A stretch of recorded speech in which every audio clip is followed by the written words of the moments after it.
What's up, divers? Welcome into another episode of Deep Dive Fantasy Football. Thank you for tuning in. First off, I know it's been a minute. All right, I missed an episode, maybe two, I think only one. But as you guys know, I'm in Florida. I'm a police officer. We had Hurricane Milton come in, and unlike Helene didn't really hurt Tampa too badly. Everybody kept their power, all of that. Milton, not the case. Milton came through, and everybody, there's still some people without power. Luckily, I have power now. But everybody was out of power for a while. A lot of Florida was absolutely destroyed by Milton when it comes to power and flooding and all that stuff. So because of my job being a first responder, I've been super busy, been working pretty much every single day since the hurricane. We've had absolute chaos. Gas stations, oh my goodness. Ooh, gas stations are like WWE. People are pulling out guns on each other. People are fighting over gas because they got cut. All this craziness. We're manning gas stations, intersections with lights out, and then obviously regular patrol duty. So we've been doing a lot, and that's why I haven't been able to put any content out in about a week or so. So now I'm back on the train. We're going to keep rolling. Post Milton, we are good to go, and we've got some nice things to talk about, some interesting stuff. I'm going to be analyzing the trades of Davante Adams and Amari Cooper, how it impacts pretty much everybody that it actually does impact, not just the team that the player is going to and the player himself, but also the team that the player is leaving. So we're going to first start with Davante Adams. Davante Adams was traded from the Raiders to the Jets for a third-round pick. And obviously, this is going to help Aaron Rodgers, right? Aaron Rodgers, he hasn't been that great for the season. That's kind of what I projected. He was not somebody I wanted any part in for fantasy football. This does obviously help him. He might actually become a streamable quarterback now and be a back-end quarterback too, but that's all that I'm looking at. I don't think Aaron Rodgers can return to a QB1 status and be in the back of the QB1s. I don't think he's going to be a top-end quarterback too. He's going to be a back-end quarterback too, but he just got some better weapons, better reliability, and people or a player that he has much better familiarity with Davante Adams. But overall, for Aaron Rodgers, doesn't really move the needle too much for me. Now, for Garrett Wilson, does a couple things. First, it creates a very nice buy low window for Dynasty. Hardcore. If you're in Dynasty, first off, Garrett Wilson, other than this past week, he had like 100 yards, a lot of receptions, and a touchdown. But other than that, Garrett Wilson has been pretty underwhelming for the season and the expectations that he had coming into this year. This is going to be felt by Dynasty owners. And now, yes, he had a very good game this past week, but now you've got Davante Adams coming in. He's been underwhelming over the season. Now he's the number 2. Davante Adams is definitely going to be the number 1 target. Everybody knows that. For Aaron Rodgers, those dynasty managers, if they're in like a win now window, they are not going to be opposed to moving off of Garrett Wilson. I wouldn't be opposed. I have Garrett Wilson in one of my dynasty leagues, one of my main ones, and I'm not really a contender. I kind of am still rebuilding a little bit, also have some bad injuries. So I'm going to hold on to Garrett Wilson, but I already know if I was, 4-1 or 4-2, I'm 3-3. But if I was 5-1 or 4-2, then I would not be opposed to selling Garrett Wilson if I thought that, I had a shot this year. So think about that. If you're in your dynasty leagues, go put out an offer for Garrett Wilson because he's the number 2 now for an offense that has not been very good. And he has been underwhelming already as the number 1. So people are not going to have high expectations for him. He's a good guy to go take a shot at and target. But what about the short term? What about for redraft, right? Garrett Wilson's probably just going to be a flex. He really is.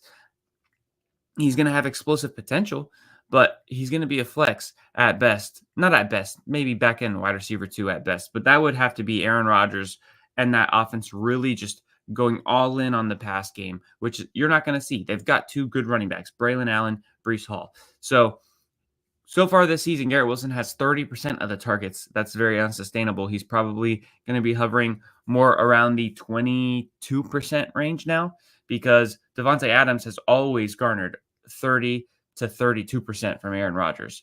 So it's going to be tough for Garrett Wilson. But Davante Adams himself, it's obviously going to be very good for him. We know he's going to be great with Aaron Rodgers. It's a great dynasty sell opportunity if you have Davante Adams.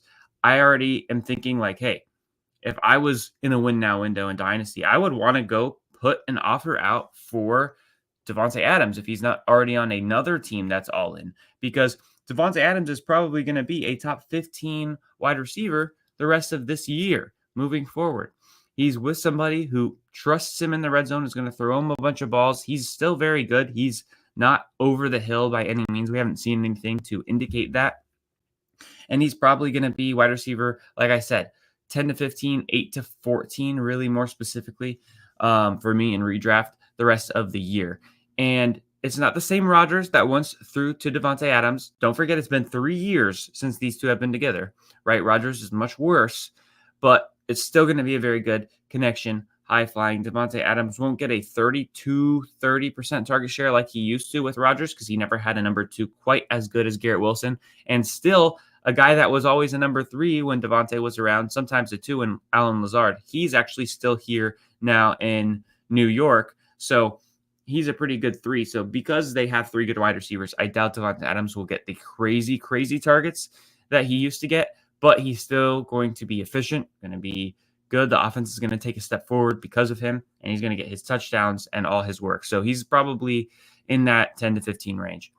Now, Allen Lazard, thoughts on him? Because right now, he is wide receiver 11 in fantasy football. Wide receiver 11 right now. This might sound crazy. You could drop him in redraft. You could drop him or sell him if somebody's looking at that wide receiver 11 number and saying, man, he's still going to be good. His 18% target share that he's had so far this year is not going to continue. He's going to get more like 10 to 12% moving forward. Last time Allen Lazard was with Aaron Rodgers, with Devontae Adams, and Randall Cobb was there, Allen Lazard was getting an 11% target share as the number 3. So actually, he was really more the number 2 ahead of Cobb. But Lazard is now the number 3. Obviously, he's not going to overtake Garrett Wilson, right?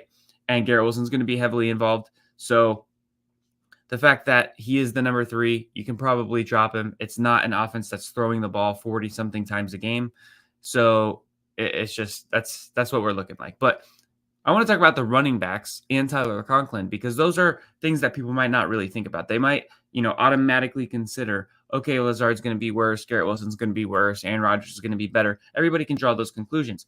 But what about the running backs? So far, the running backs have gotten 21% of the targets for this team. That's much higher than the NFL average. NFL average running back position usually garners about 15% of the targets. So 6% more than the NFL average. The wide receiver 3 on the Jets thus far through the year has only gotten 7.5% of the targets. That's very, very poor. Wide receiver 3s are usually much more involved than that. They're usually in the double digits, talking like what Lazard used to be for Aaron Rodgers, above 10% of the targets. But now Lazard is the number 3, and that first 2 wide receivers are so good, and your wide receiver 3 is very dependable, at least for Aaron Rodgers' point of view in Lazard, that these running backs are not going to continue to get 21% of the targets. Part of the reason they were getting so many targets was because the wide receiver room was not where it should be, was not exactly what Aaron Rodgers was looking for. Now it is with Devontae Adams. So the running backs are going to get less involvement. And if the running backs are getting less involvement and Braylon Allen continues to be getting a decent amount of the rushing share, Breece Hall is going to take a hit that nobody would be expecting, right? If he's losing some of his receiving work, because that's really the thing that has been holding Breece Hall afloat. It hasn't been the rushing work. He just had a great game last week with his rushing and his production. However, throughout the season, his rushing production has been pretty low, pretty poor. So Breece Hall is an interesting one because I expect him to lose receiving. And if you can move Breece Hall for, let's say, Bijan plus a little bit on the side, I would do it. If you want to move Breece Hall for a top tier, I'm talking wide receiver, then go for it. Maybe get something on the side as well, because Breece Hall is still viewed as like a top 5 fantasy running back, and I think he's going to be a little bit worse than people are expecting with this move. Yes, better offense. Maybe he gets better touchdowns. Maybe. Because now you got Garrett Wilson and Devontae Adams in the red zone. That's pretty tempting for Aaron Rodgers, who's never really been much of a fan for handing the ball off. So, got to keep that in mind. Tyler Conklin, his 13% target share is now going to be decimated. You can drop him. He's not going to get that because you've got 3 really good wide receivers and you've got running backs that you can throw the ball to. So, Tyler Conklin is not going to continue to get the targets. You could drop him. Now let's talk about the Raiders side of it with Devontae Adams gone. We've got 3 guys I want to focus on. First one is Brock Bowers. This is a huge boost for him and his reliability. His usage so far this season is that of a elite tight end. I'm talking he could finish tight end 1. He's got a 25% target share without Devontae Adams on the field. Jakobi Meyers has 31% of the targets without Devontae Adams on the field. That is an elite target share. That's not going to continue, right? Jakobi Meyers' numbers will come down from that 31%, but comes down to 25% of the targets. That's probably what I'm expecting right there. And that's awesome. That puts Jakobi Meyers as a wide receiver 2 the rest of the season. And this is a sneaky dynasty buy if you're going all in instead of Devontae Adams, right? Devontae Adams, if you go try to buy him in dynasty, which I think is a good move if you're going all in, right? You're going to have to pay a pretty penny for it. People are going to be like, dude, Devontae Adams is back with Aaron Rodgers. I'm going to need a high second from you. Jakobi Meyers might be able to get a mid-late second, and he's not going to be much worse. And you're looking at a guy who's getting just as much, if not more, targets than what Devontae Adams might get. Now, Jakobi Meyers has been good. Sometimes he looks like Devontae Adams. If you don't see the number, you don't see the name. You see the dreads coming out the back of the helmet and some of the things that he does on the field, and it's like, well, that was kind of was that Devontae over there? I'm not really sure. So Jakobi Meyers is somebody I'm definitely buying. I think he's the sneaky buy in all of this. Everyone's going to be all over Brock Bowers now. Everybody's all over Devontae Adams. Everyone's going to be off Garrett Wilson. Jakobi Meyers is the guy who I think in this cloud of everything that's going on is the one that you should really hone in on as the guy to peg as a value and buy in redraft and in dynasty. Dynasty, especially if you're going all in. Trey Tucker, and I do think Jakobi Meyers is a wide receiver too the rest of the season. Trey Tucker, he's got 13% of the targets without Adams on the field. He's had great fantasy days. He's had good usage. This likely holds to be around the same. It's, somebody that's a possible flex play for you throughout the season, but I don't expect this to really create any crazy opportunities for Trey Tucker. He's still going to be the number 3 in a very bad offense. All right. So that's the Devontae Adams trade. All right. That's what we got there. And now we've got to think about the Amari Cooper trade. First, Devontae Adams gets moved for a 3rd. And now Amari Cooper is getting moved for a 3rd. So he goes from the Browns, the poopy Browns, to the Bills. Josh Allen is great for him. Don't expect anything crazy to change for fantasy, though. If you're thinking, oh, man, Josh Allen's got his elite wide receiver 1, and now he's going to be great, like amazing for fantasy, unstoppable, consistent every single week, not going to happen. Not going to happen. I'm not really bumping up Allen too much at all. Maybe 1 point per game. Like, we're not looking at anything crazy here. But let's talk about Amari Cooper because he's coming from Deshaun Watson, and all is better than Deshaun Watson.